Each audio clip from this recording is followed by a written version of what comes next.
Frankly, I'm ashamed to be his son. That's what my son said. Into a microphone. At his wedding. Surrounded by 180 guests, most of whom were only there because of that name he was so eager to spit on. He raised his champagne glass like it was a dagger. His name's bought everything, but it never meant anything to me. Laughter. Polite at first, then genuine.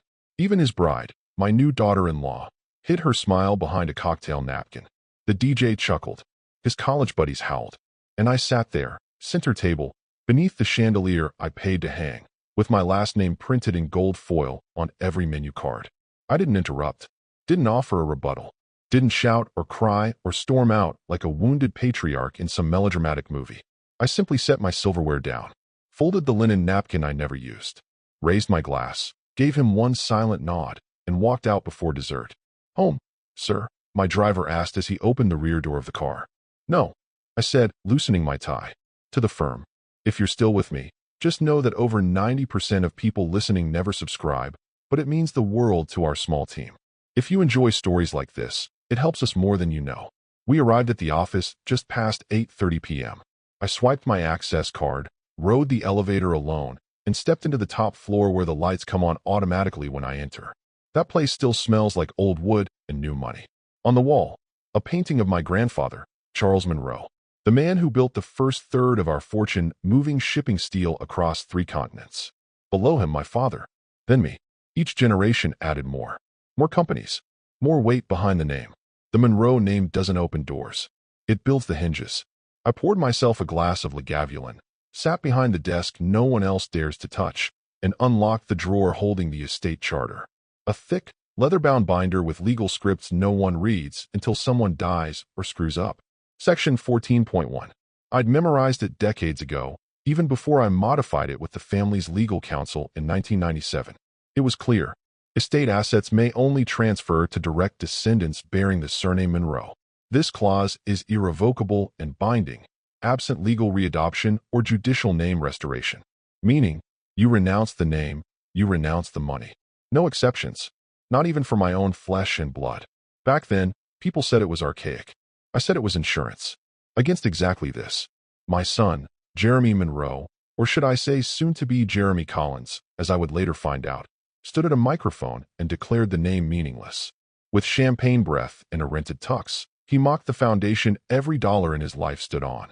I tapped out an email to my attorney, subject line, trigger clause. Please confirm active standing of Section 14.1. No amendments. No negotiation. Begin documentation of all related trust entities under this clause. Immediate effect. I hit send. Then I sat in silence for several minutes, watching the city through that tall glass pane. An empire I built while he was busy mocking the ink that signed his student loans, his first car lease, his tech startup seed round. You know what irony is? Irony is raising a child who thinks he's above the very soil he was planted in. Irony is hearing the word shame from someone who's never worked past 2 p.m.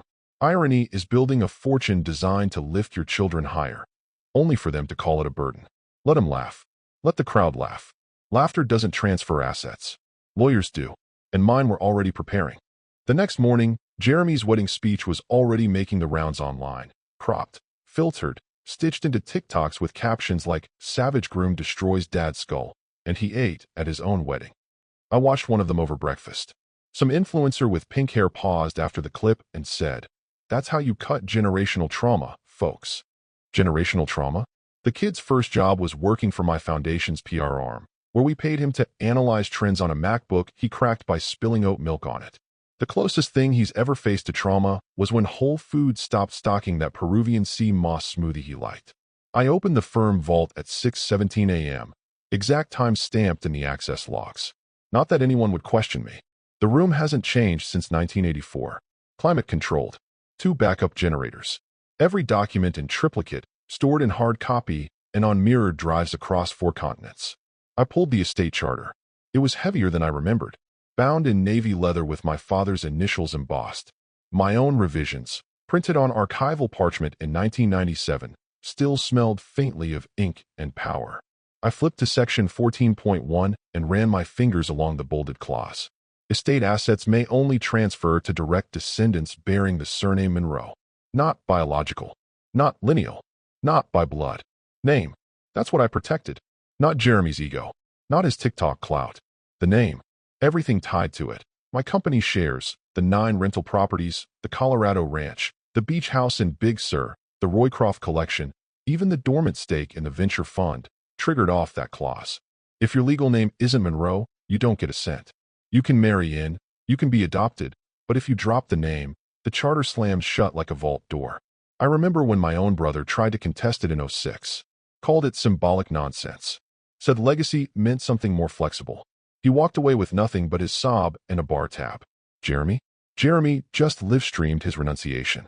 The next thing I did was forward a copy of the video to my lawyer, Peter Langham. Subject line, Asset Restriction Trigger. Section 14.1.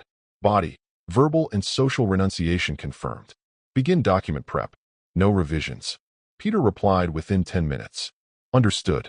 I'll initiate identity verification revocation and hold notices on all trust-linked accounts. The gears began to turn.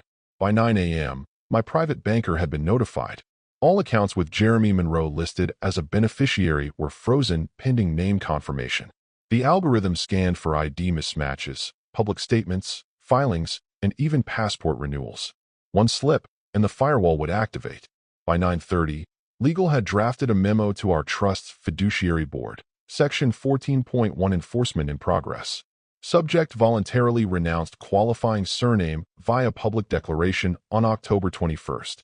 At 10:02, we issued a lock order on his equity stake in one of our private holdings, a green tech fund I seeded for him after college. We even drafted a backup clause to prevent his wife from absorbing it by proxy. I wasn't angry.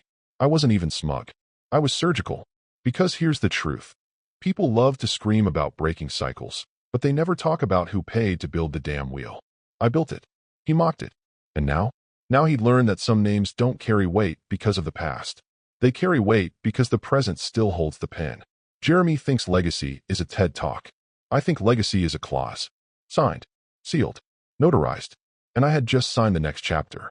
By the following week, Jeremy's name had already begun fading from the infrastructure that once coddled him. Not loudly, not cruelly, just precisely. We started with the financial arteries. The trust accounts, 5 of them, each nested in a different legal jurisdiction, were sealed under noncompliance hold. That alone froze access to the foundation's liquidity pipeline. He wouldn't know it yet, but every expense tied to his American Express Black Card would bounce within 48 hours. Travel, dining, mortgage assistance, gone. I knew his wife would feel it first. She always noticed the flowers missing before the water. Next came the shareholder proxies. Every family-held entity has a multi-signature compliance layer, and every beneficiary has to recertify annually. Name, ID, legal standing, digital signature. We pushed through a mandatory recertification window early. An internal audit. Nothing flashy, just enough to catch him by surprise. One wrong signature, one mismatched surname, and his digital key would trigger a lockout protocol. I instructed Peter to add a new verification layer. He raised an eyebrow. You want to re-architect every transfer trigger in the estate? Yes. He didn't argue. He just said, we'll need to rerun the entire beneficiary framework. Every document, every passport, every tax form linked to the name Monroe will have to match exactly, including successors. That's the point, I said. He paused, then added quietly, even Jeremy? No exceptions. So we began. It took 5 business days, 23 hours of attorney time, and a 6-figure compliance retainer, but by the end of it, every asset in the estate, every holding, stock, real property deed, endowment, and passive investment was legally pinned to the verified appearance of Monroe on all identification documents. State-issued, federal, even digital. A single character deviation would void the claim. Even things I'd never considered symbolic. My private library's endowment, the Antique Motor Collection Fund, the board's seat at Hanover, now required that surname. I didn't gloat. I didn't even tell anyone. I just signed the paperwork in silence, page after page, while the legal machine moved around me like a well-oiled guillotine. At one point, Peter asked, what if he backtracks, changes his name again, files a petition? I slid over the notarized transcript of Jeremy's wedding speech. Then he'll need a court declaration of name restoration. Public, with an apology for falsification of identity intent. Otherwise, he fails the integrity clause. Peter stared at me. That's aggressive. It's structural, I said. What I didn't say was, it was personal, too. You don't build for decades. Watching your father die young from stress, watching your own marriage dissolve under pressure, missing your son's recitals to close a deal that would later buy him his first drone, just to have some 30-year-old tech-slick clown sneer into a microphone about how your name never meant anything. Let him eat cake. Let him hashtag new life. Let him post filtered sunset photos from whatever Airbnb they're squatting in this month. His new name? It's a decorative tattoo on a locked vault. And the combination? Still written in ink I control. What Jeremy doesn't understand, what people like him never understand, is that silence isn't weakness. Silence is infrastructure. It's the mechanism that tightens the noose without making a sound. And right now, that noose was made of compliance documents, inheritance law, and fiduciary governance triggers he never cared to read. But now they would read him and find him ineligible. Jeremy, bless his social media chiseled heart, still hadn't realized the water was draining around him. While the machinery behind the estate silently reconfigured like a submarine sealing off bulkheads, he was busy inflating his ego in front of strangers and selfies. The first photo hit Instagram on a Wednesday. The two of them in Tulum, barefoot on a rock, holding coconuts like they were ancient relics of enlightenment. She was in white linen. He wore a Plant Dad's Club t-shirt. The caption? New life. New name. No baggage. 12,000 likes by sundown. Comments flooded in. OMG iconic. You guys are breaking cycles. Your dad is shaking in his designer loafers. Jeremy replied to that last one with a laughing emoji and a skull. Then a postscript. Not clinging to fossils anymore. Legally taking the Collins name soon. Hashtag fresh start. I read it once. Then again. Then I simply hit forward and typed. To Peter Langham. Subject. Thank you for written evidence. Attachment. Screenshot. Within the hour, Peter replied with 2 words. Acknowledged. Archive. I wasn't angry. That would have implied he'd surprised me. But no, this was textbook Jeremy. He was a man who believed in appearances so deeply he'd never developed a relationship with consequence.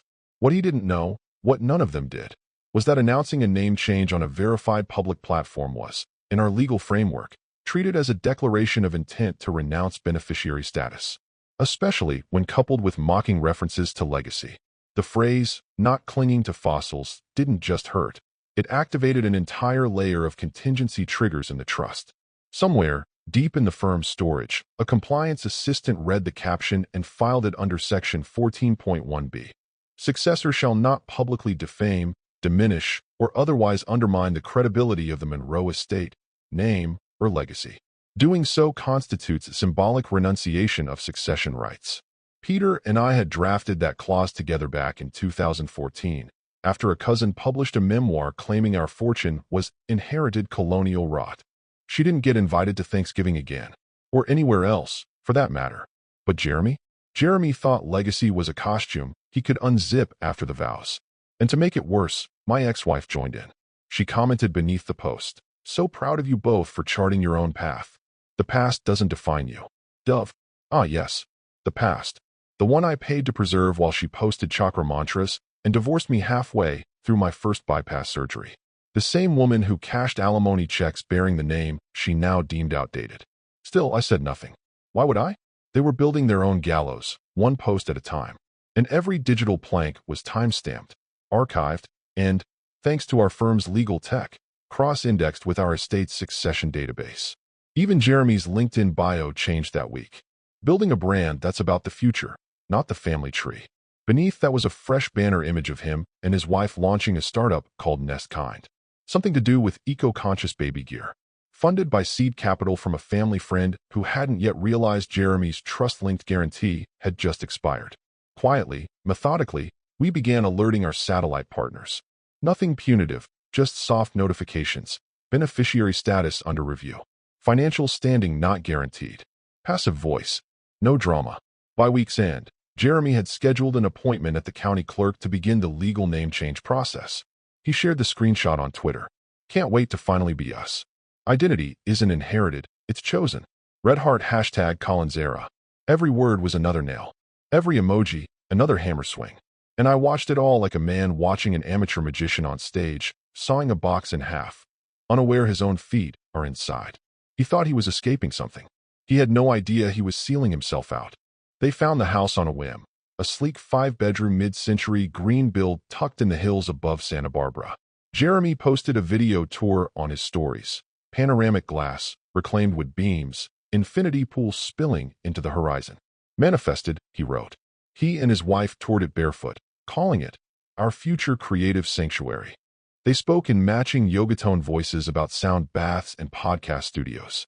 The realtor, of course, had no idea she was walking through a transaction already bleeding at the seams.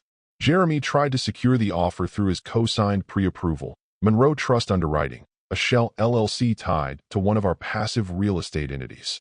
The same LLC that had, up until last week, guaranteed his purchasing power at nearly any price point within reason.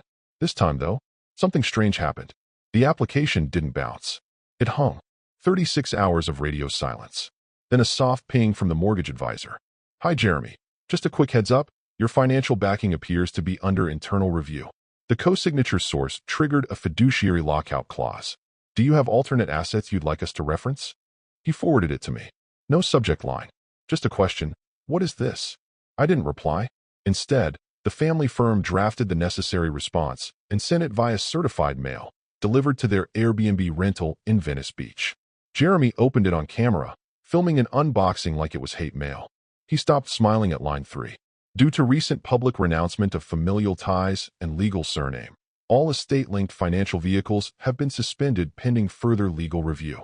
The Monroe Trust cannot co-sign or guarantee financial liability for individuals operating under disassociated identity. For future communication, please direct inquiries to Estate Counsel. The silence after was the kind that hums. His wife took the paper, read it twice, then muttered, "What the hell does disassociated identity mean?" Jeremy said nothing. That same day, his Monroe-issued credit card declined at a rooftop restaurant. He chalked it up to fraud protection. Then again at the pharmacy. Then the Tesla auto payment pinged him with method failed. The dominoes were falling, and he didn't even know which ones were gone until he tried to lean on them. Later that evening, my assistant forwarded me an internal query log. Jeremy had called the family office directly, using the number no one outside the inner circle is supposed to have. Left a voicemail. Hey, it's Jeremy. I think something's wrong with the estate accounts. Like, I can't even access my expense dashboard or verify the cosign on that property. Can someone call me back? He didn't get a return call. Instead, Peter instructed our internal gatekeeping system to flag any call from his number as forward to legal. Auto-response only. The following week, his wife posted a cryptic message on Instagram. Crazy how quick the rug can be pulled. But we stand in truth. No likes from my side of the family. Not even from her own, as far as I could tell. She tagged it with a few emojis, storm clouds, prayer hands. He posted nothing. But someone sent me a screenshot from a private group chat Jeremy used to run with some old college friends. Jeremy, it's like he's cutting me out. Just for words. Someone else. Dude, you literally said you were ashamed to be his son. On mic. With cameras. Jeremy, yeah, but it was a joke. Jokes are funny. This was finance. Legacy. Infrastructure. And Jeremy was learning what happens when you mock the engineer while standing on his bridge. He thought wealth was just there. Like an app that always works. Tap, approve, move in. What he never realized is that names like ours come with servers, passwords, keys, clauses, and old men in older suits who don't blink when you ask for exceptions. He thought this was a freeze. It was only the first frost. When Jeremy's lawyer finally called, he did so with the cadence of a man who'd just finished reading a horror novel and realized his name was in the acknowledgments. Mr. Monroe, he said, trying to strike a friendly tone. Thanks for taking the call. I wanted to clarify a few points regarding the estate structure on behalf of your son. Which son? I asked flatly. There was a pause. The kind that isn't just silence, it's recalibration. Jeremy, he said quietly. Ah, I said. The former Monroe. He cleared his throat. Yes, well, that's actually what I wanted to discuss. I swiveled slightly in my chair, gazing out the window of my office. Past the skyline I helped reshape with the funding his generation thinks just appears from the sky. We've gone through the estate charter, including section 14.1 and all its subclauses. I'll be honest, I've never seen a clause that tight before. There's no wiggle room. The surname is a mandatory identifier for all asset transfers. Your wording is formidable. It's also final, I said. He hesitated. With all due respect, sir, isn't there room for an exception? A family waiver? If he were to legally revert his surname. after publicly renouncing it, mocking it, and filing for a change? I cut in. Tell me, counselor, would you trust someone to guard a vault after they set fire to the key? He didn't answer, but someone else did. Jeremy. His voice came on the line, shaky, like he'd been handed the phone without warning. Dad, not your dad, I said calmly. His breath caught. Then the anger broke through. Come on, it's just a name. You can't seriously lock me out of everything just because of that. I didn't mean it the way it sounded. It was a wedding joke. People laugh at those things. You think I'm the only person who ever took their wife's last name? No, I said, but you might be the only one who inherited everything from that name, and then publicly spit on it for applause. He was quiet for a moment. Then the panic rose again. I'll change it back. I'll file the papers. We can just walk this back. You can't just erase me. You already did that, I said, proudly, in a tuxedo, into a microphone. But it's $42 million, he shouted, his voice cracking. Finally, I let my voice sharpen. Not loud, just deliberate. Exactly. 42 million tied not to biology, not to sentiment, but to responsibility. And responsibility has a name. You're punishing me. No, I said. I'm enforcing the system you chose to leave. There was a long silence. He tried again, softer this time, pleading. Dad, please. This isn't just me. It's Claire too. She's pregnant. I blinked. Then I hope the child is born with better judgment. The lawyer said something muffled, probably trying to salvage whatever scrap of dignity Jeremy still had. But the line had already gone cold in my hand. I ended the call. And that was that. He wouldn't be calling again. Not through lawyers, not through back channels, not through sympathy-laced pleas designed to shake the cage. Because the cage was gone, replaced with reinforced glass and legal titanium. Jeremy thought legacy was about money. But legacy is about structure. It's about who respects the architecture enough to live within it, not perform acrobatics above it. He wanted applause. He got laughter. And now, he wanted assets. But the gates were closed. Locked. Because the wall wasn't made of stone. It was made of his own damn voice. The brunch was supposed to be a soft reset. One of those curated family moments where eggs Benedict and fresh squeezed juice are meant to smooth over a legacy unraveling in real time. They chose a vineyard estate just outside Carmel. Neutral ground, no visible sides. White tablecloths, floral centerpieces, 3 kinds of mimosa. The kind of setting where no one raises their voice because the acoustics were designed for string quartets, not confrontation. Jeremy showed up late. Red-eyed but still dressed like a founder. Tailored hoodie, Italian sneakers, and the watch I gave him for graduation, one of the few things that hadn't been flagged yet. Claire trailed behind him, silent, her hand resting protectively over the slight swell of her stomach. Across the table sat his uncle Robert, my younger brother, and one of the 4 trustees of the Monroe estate. Robert had always been the calm one, the cool uncle, the guy who still played guitar and didn't take himself too seriously. But he also had a spine made of granite, and Jeremy was about to learn that the hard way. Jeremy didn't even sit down. He stood behind his empty chair, fists clenched, trying to smile like this was all just a misunderstanding. This is ridiculous, he said to Robert. Tell him to fix it. Robert looked up slowly, then wiped the corner of his mouth with a napkin. He already did, he said. You're just not part of it anymore. You could feel the air leave the table. Jeremy blinked. You know this is insane. I'm still his son. Robert shrugged. He didn't dispute that. He just enforced the system. What system? Your trustees. You can override this. No, Robert said, reaching calmly for his coffee. We administer the trust. We don't rewrite the rules because someone got embarrassed on TikTok. Jeremy's voice rose. It was a joke. A toast. You all laughed. And then you filed legal documents to change your name, Robert said, sipping. The laughter stopped there. Claire looked around, expecting someone, anyone, to defend them.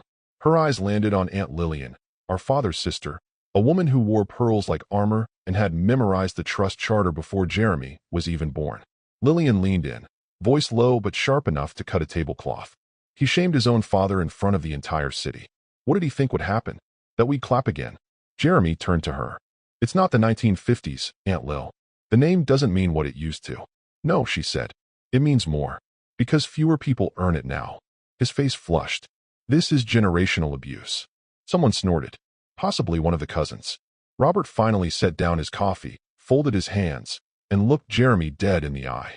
You're not being punished. You're being excluded. There's a difference. Punishment implies you can fix it. Exclusion means you no longer qualify. Claire tugged on his sleeve. Maybe we should go. He didn't move. He scanned the faces around the table, every one of them avoiding his gaze or meeting it with the calm, practiced indifference of people who've already grieved your absence. Finally, he said, "So that's it? Everyone here's okay with this." A distant cousin, Lauren, spoke up from the far end. "We're not okay with it. But we're not confused by it, either." Jeremy looked stunned. "Unreal," he muttered. No one answered. He pulled back from the chair, shoved his napkin onto the table, and stormed off without another word. Claire followed, her heels snapping like a gavel on the stone path. No one called after them. The mimosa pitcher was passed around again. Because here's the truth no one likes to admit. Some fractures don't need healing. They need to be preserved, so future generations know exactly where the fault line runs. It started quietly, too quietly for someone like Jeremy, who was used to making noise and being applauded for it. The first sign was subtle. His name disappeared from the Monroe Foundation website. He'd once been listed proudly on the Next Gen Impact page, smiling beside a quote about evolving legacy for a modern world. Now that page redirected to a 404 error. The cached version still existed, briefly. Then that vanished, too. He emailed the foundation's communications director. No reply. He texted a former board assistant he used to flirt with at Gallus. She left him on read. Then came the donor wall at his alma mater. Jeremy had been listed among distinguished legacy scholars, a plaque engraved in brass, installed after I quietly endowed a research lab in his name. He took selfies next to it once, captioning it, "Thanks, old man. I'll take it from here." He visited the campus to show Claire. They found the wall, plaque gone. In its place, 3 new names. Fresh brass, newly polished. He asked the development officer what happened. "Plaque revisions occur every fiscal cycle," she said flatly, and walked away. At first, he thought it was just me, that I was being vindictive, that the old guard had closed ranks. But then the circle widened and began collapsing in on him. The mentor who promised to invest in Nest Kind, the eco-parenting startup Claire had built their whole post-wedding image around, went dark. No replies, just a statement issued to his fund's advisory network. Effective immediately, we are withdrawing support from ventures led by individuals currently under succession dispute. Legacy matters. Then came the podcast invites that didn't arrive. The advisory board position that fell through due to strategic realignment. The DC speaking engagement quietly reassigned to a third-year grad student from Georgetown. Claire started noticing, too. She reached out to a wedding sponsor to ask about an influencer partnership. Their email reply was short. "Unfortunately, we're no longer able to collaborate with individuals who publicly undermine their own platforms." Reputational risk clause. Jeremy still had the apartment. For now. But the concierge started calling him Mr. Collins, not Mr. Monroe. The difference stung more than he'd admit. The delivery guy once addressed a package to Jeremy Monroe Collins, and Jeremy scribbled out the Monroe with a pen. A week later, the next package was simply addressed occupant. And then the note. Not typed. Not printed. Just a single folded piece of cream paper, hand-delivered in a thick envelope with no return address. Claire found it wedged under their door one morning. At first, she thought it was from a neighbor. Jeremy opened it. Read it once. Sat down on the couch. She took it from him. It read, "We stand with those who respect what came before them." No signature. No seal. But the message couldn't have been louder. The circles they used to move in, the charity circuits, the generational wealth mixers, the quiet invite-only fundraisers with 6-figure plate minimums, had gone radio silent. And Jeremy, for the first time, realized something terrifying. No one was laughing anymore. No one was retweeting the speech. No one was quoting him on panels or asking him about the future of legacy. Because legacy had quietly, collectively, turned its back. And Jeremy, who thought he was making a stand, had simply stepped off the platform while the train kept moving. What he once called just a name had turned into a door no longer answering his knock. It was raining the night Jeremy showed up at the estate. Not a cinematic storm, no thunder or downpour. Just that thin, needling drizzle that feels more like accusation than weather. The kind that taps on windows like it knows things. My security team notified me before he even made it through the gates. He was standing outside, soaked through his blazer, clutching something that might have once been a manila folder but now looked like pulp. His wife wasn't with him. No car in sight. I watched him through the pane of my study window for a full 2 minutes. He just stood there, staring up at the light, as if it might blink and answer him. I buzzed him in. Let the gate open slowly, deliberately. Let him feel the weight of every step. He didn't say anything until he was standing in the foyer, dripping on century-old tile his great-grandfather had installed by hand. "Dad," he breathed, voice half-choked. "Please." I didn't offer him a towel. "I'll take the name back," he rushed on. "Legally. Publicly. I already drafted the petition. I'll post about it. I'll do interviews if you want. Hell, I'll get it tattooed on my back if that's what it takes. Just let me back in." He tried to laugh at the end of that sentence, but it didn't land. His lips quivered. The laugh collapsed into a whisper. "I didn't know," he said. I gestured toward the far wall of the study. Past the shelves, past the portraits, past the display cases of old contracts and foundation articles. There, in a black matte frame under glass, was a single sheet of paper. He stepped toward it slowly, cautiously, like a man approaching a grave. It was a printed transcript, formatted like a legal deposition. The date was embossed at the top, October 21st, 2025. The title beneath, Jeremy Collins, Wedding Reception Speech, Public Statement of Record. The text was clean. Every word spoken into that mic.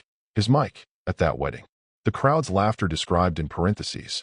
His own phrasing captured verbatim. "Frankly, I'm ashamed to be his son. His name's bought everything, but it never meant anything to me." At the bottom, notarized. Witnessed. Filed with Monroe Estate Legal Archives. Timestamped entry #0012436A. Jeremy stood frozen in front of it. His voice broke when he finally spoke. "You framed it." "No," I said. "I documented it. Like all important events." He turned to me, pleading now, wet hair dripping onto his collar. I was nervous. It was a joke. "I didn't. You made it permanent," I said evenly. "So I did too."